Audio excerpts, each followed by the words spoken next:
adding effects in the mixer.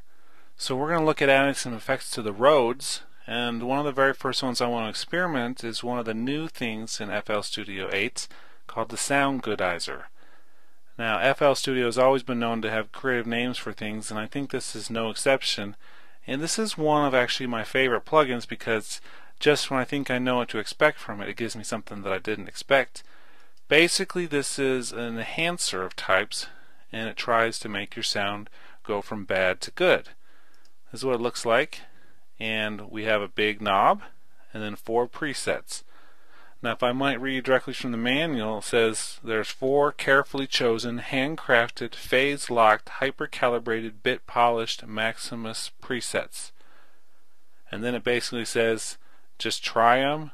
Whichever one works the best is the one that works the best. So we're going to experiment with this a little bit. I think we'll have a little bit of fun doing it. So let's solo this channel out for a moment and listen to what we've got going with the Sound Goodizer.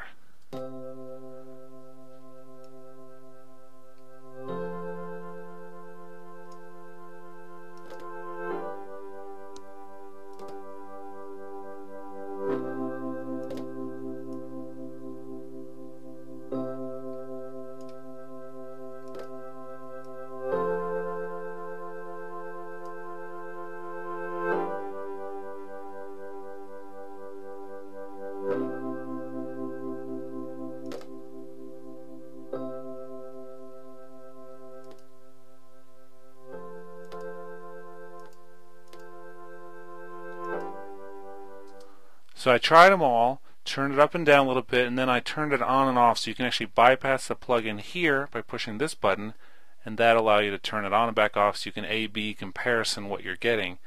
And it really is very minor in the details for this particular sound. I do like it with it on. I think this is the one I kind of landed on B. It actually is going to turn it up quite a bit, so I may need to adjust the overall level back down a little bit, but that's okay. And I think what it's really doing is just adding a little bit more character, some different harmonics throughout the sound. And in this case, maybe not as much as you might get in different places. I like to use this on drums quite a bit with snare drum, and so I just think using it's a great tool in the toolbox. Now another thing we should definitely use here is the equalizer to clean up the sound. Now that we have a little bit more character there, I think we're going to need to definitely clean it up a little bit as well. But the question becomes, do we do that before or after the Sound Goodizer? Now you might think, let's do it afterwards because we have the basic sound we like. Now we just need to do a little surgery on it to make it fit a little bit better in the mix. However, maybe we need to do it before the Sound Goodizer. It just depends on your end results. In this case I'm going to do it afterwards because I do kind of like what's coming out. And now I just want to mold that overall sound into something a little bit different. So let's push play again.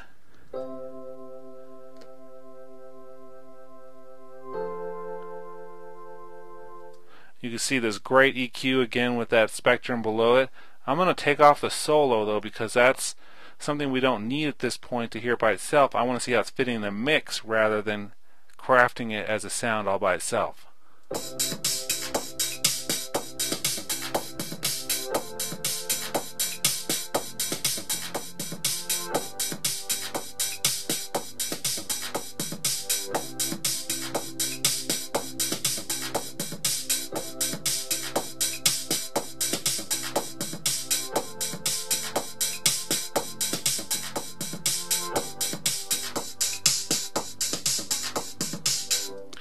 So I cleaned a little bit of the mud out of the middle. I boosted the air or the high frequencies up at the top, and then just made room for that bass, which we already have a nice thick round bass, so why do it twice? So this is another effect we can do on here. Pretty cool. I might want to mention at this point, let's solo this out one more time. We do have some pretty neat tools on this all by itself. Number one, we have a high quality oversampling, which really makes the sound pretty good. And we can turn off those if we want, but we can also monitor different things here. We can monitor the input. We can also do different A/B comparisons here as well if we want to change things. And we can also adjust the sliders over on this side as well. And this is a great place that if we felt like the Goodizer was turning it up too much, we could actually turn down the whole thing a little bit here, which is what I'm going to do. turn it down here.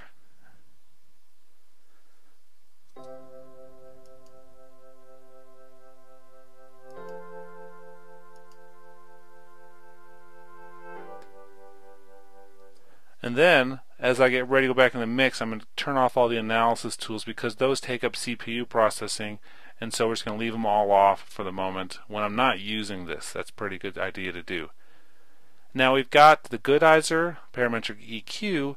I think we need to put a little bit of a limiter on here as well, just so that we can keep control over it now that I've done some EQ and stuff to it. So here we have this. We've used this before, so return to the other clip if you need to see more about it, but I'm just going to put this on here and pull it down a little bit.